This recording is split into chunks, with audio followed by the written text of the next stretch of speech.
You have to understand a game in order to win. If you like winning in life, you have to understand what the rules are. So here's my point. If after you die, you turn to nothingness, and before you existed, or before you were born, you were nothingness, then nothingness, I would say, has existed for longer than you have existed, and nothingness is more powerful than your material physical body. And we could call it thin air, just wind, just whoof, just something you can move your hand in and out of. Quantum science, I am talking science here. I'm not talking Jeremyism. I'm not talking religious crap. I'm talking truth. Here's the facts. You know Newton's law says that nothing that exists can be created or destroyed. It can only be transferred. And that's an understanding of physics, which means that if energy cannot be created or destroyed, it can only be transferred. And you know that you can't be destroyed when you die, you can only be transferred.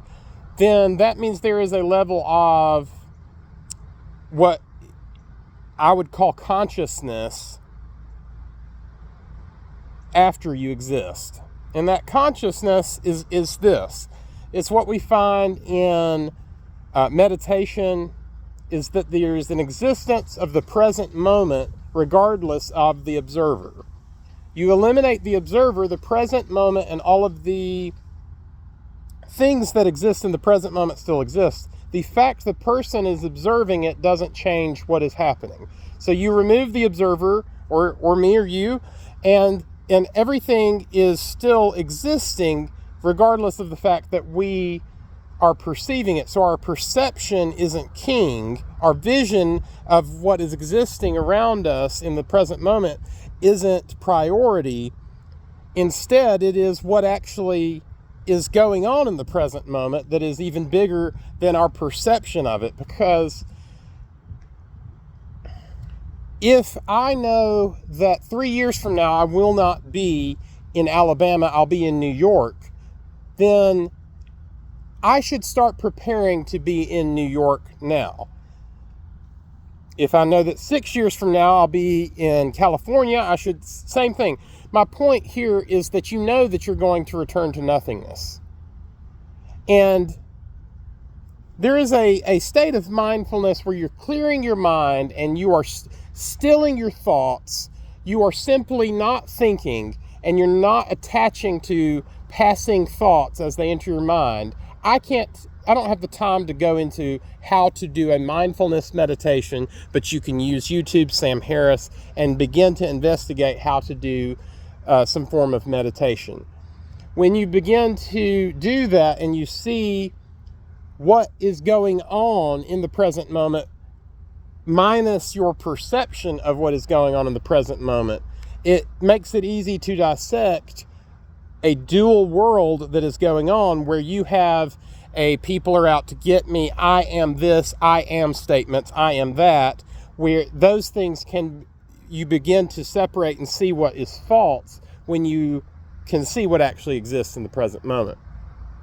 All of this is extremely important, because if you know you are going to be in nothingness 100 years from now, maybe 50 years from now, for some of you maybe less, maybe more, however many years you're going to be in nothingness. That state of nothingness means that you do not have a body, you will not have a physicality, and you are essentially atoms. You are energy that is displaced from the body, is free, roaming, it is capable of movement. Kind of like light. Light has atoms, light is traveling. Light can present itself as a particle or a wave, which I'm just going to try to really simplify. Particle is matter, which is a category there's categories in science where you have matter, you have gas, right? And this category is matter. So particle is it's presenting itself as the matter. Light is presenting itself as matter. Light is also capable of presenting itself as wave, which is the way in which light travels. And so we can see light appears to stand still. We can see also that light, once it's turned off, has a travel that it takes from the moment it's turned off, or traveling from a star out in space that died years ago that we're still seeing the light from. Just like you turn out the closet light, you still see a split second of light, and then it's darkness. And so the reason all this is important is that if you're not playing the game correctly, you're going to lose, whether you like it or not. You can continue to live with your head in the sand, but it won't change the facts. There are people who wake up all of a sudden one day and realize, oh my God, I don't have any money and I have a bunch of bills because they didn't save up for the past 20 days of the month. And now it's time to pay bills.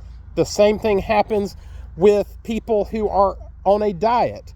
There are other people who are not on a diet, who wake up one day, it's New Year's, they look in the mirror, they realize they're overweight, and they go on a splurge of dieting and working out like crazy until they get back in balance, and then they go back and do the same thing.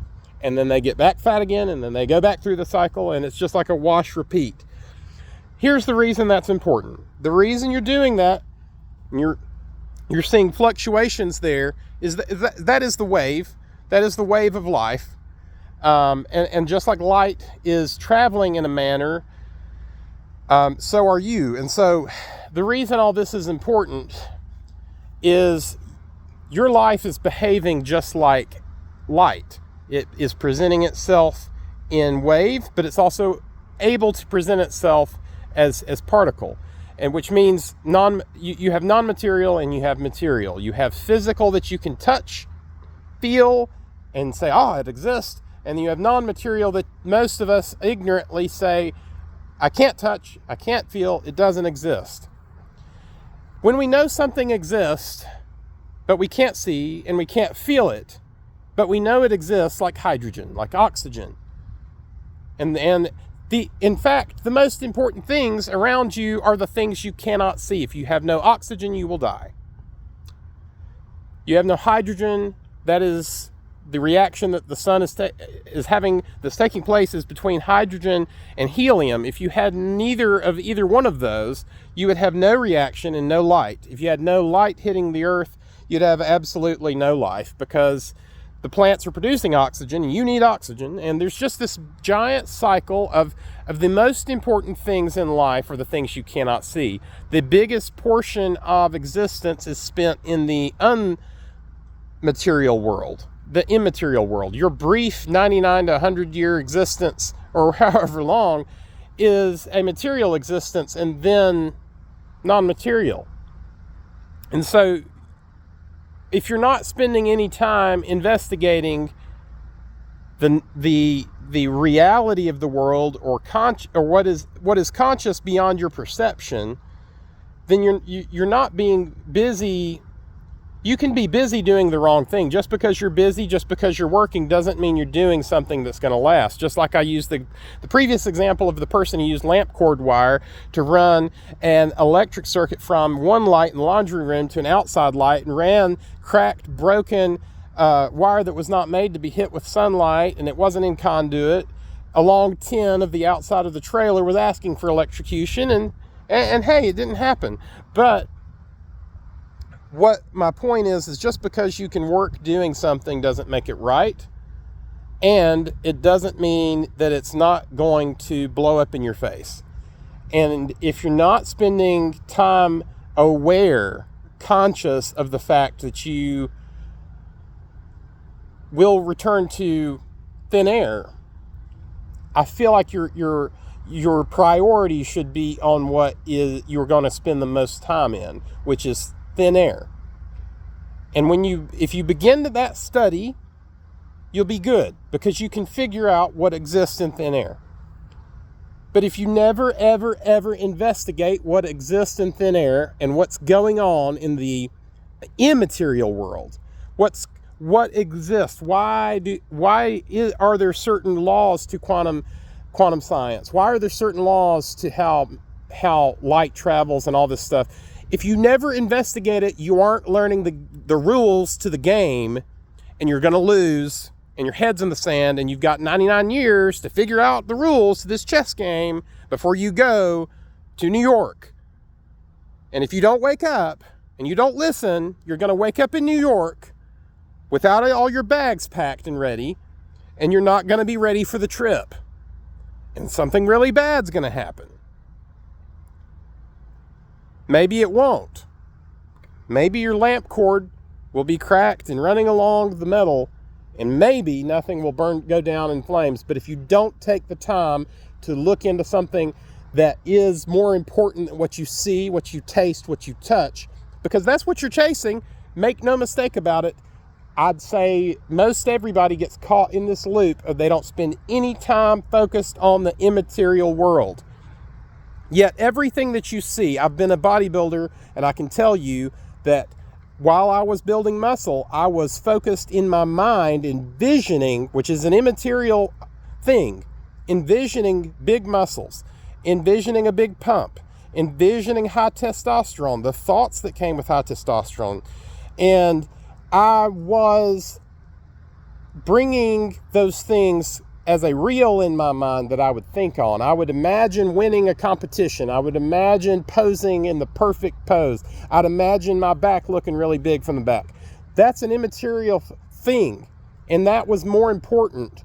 The character traits that allowed me to work out, the thought processes I used, were all more important than the weight I was slinging and the way I was doing it, because they created that.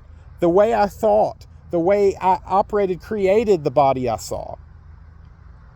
And the reason that's important is the rest of life operates by very strict laws, which laws mean you run into the side of the wall and the wall ain't moving, you're moving. And there's a lot of people that have a level of casualness about life that it doesn't matter. I'm just going to have fun, have sex, do drugs, drink, and then go to bed at night and feel a little bit off, and then I'll take some more drugs and I'll have some more sex and I'll do something else that makes me feel good and something else that makes me feel good, until these people are broken because they're overweight, because the food felt good. And then they learn, okay, much food, very bad, me working out more. And then they do the same freaking thing in some other pocket of their life, learning no laws are similar in food as they are in sex. And similar laws operate in the sexual world as they do in the money world. These laws are like identical. If you have character, if you give your time and your effort to everything that you do, and you lay it all on the table, you will make much gain. Confucius say. And it doesn't matter whether you do that in bodybuilding, it doesn't matter whether you do that in business, doesn't matter whether you do that in your marriage, doesn't matter whether you do that in your church, doesn't matter whether you do it in a political office, it doesn't matter. Whatever you pursue with your whole ability and everything you've got, you will get much gain in. And that is one part of the unseen world that trumps and is more powerful than the physical world. And when you begin to see that everything in the physical world is a side effect of the unseen world, of the unseen things, and you literally begin to see that rock, for instance, is formed by something, was formed. Seriously, rock was formed by sludge, like mud that just solidified. And why is that important? Well, mud is water, and mud is a little bit of iron, a little bit of these other materials that are all like the size of a grain of sand, okay? Now, the big boulder, you see the big boulder and you're like, oh, this big boulder is real. I feel it. It's real. I tell you, oh, man, I could run into that. That'd destroy me. It's very real. This is what's real. But what is more powerful than the boulder is what formed it. And this is science. This is not heebie-jeebie crap nonsense. That rock, you can go to that rock and look in caves and waterfalls and see how these rocks were formed, because erosion breaks off these rocks, and you can see trees in these rocks, and you can see fish in these rock fossils. Every rock has that. And the reason that's important is to see that this stuff didn't always look like a big boulder. It used to be just tiny, tiny little molecules of iron, tiny, tiny little grains of sand and water, and it formed mud, and then it's solidified over time. The reason that's important is iron is a side effect of hydrogen and helium. Okay, in the process of stars burning out. Okay, the exchange between hydrogen and helium produces iron. And the reason a star burns out and becomes there's the different stages of a dying star, and then the color of the light and everything changes. And I'm not as well versed on that, but the hydrogen helium exchange that's happening while you're seeing the sun will one day turn to a core of iron that is so heavy after all of the helium and hydrogen has burnt up and that exchange has happened, and it also will essentially form some sort of planetary object that is globular. And just like the Earth has an iron core, okay? And so there is a process to all this stuff that you can clearly begin to see. And again, like I say, the iron that you see that makes up majority of rock is coming from two gases that you can't lay your finger on and you can't see, but they're right there in front of your face right now, and you're looking right through them. And yet they have formed the rock that you're running into and you're seeing and saying is real and heavy and everything. So please prioritize the unseen world. Prioritize the immaterial world, because it's where you're going. It's New York. You're going there anyway, whether you like it or not. Pack your bags, be ready, be thinking about the immaterial world, be studying it, and preparing yourself for that vacation so you're ready when you get there. Thank you. Have a great night.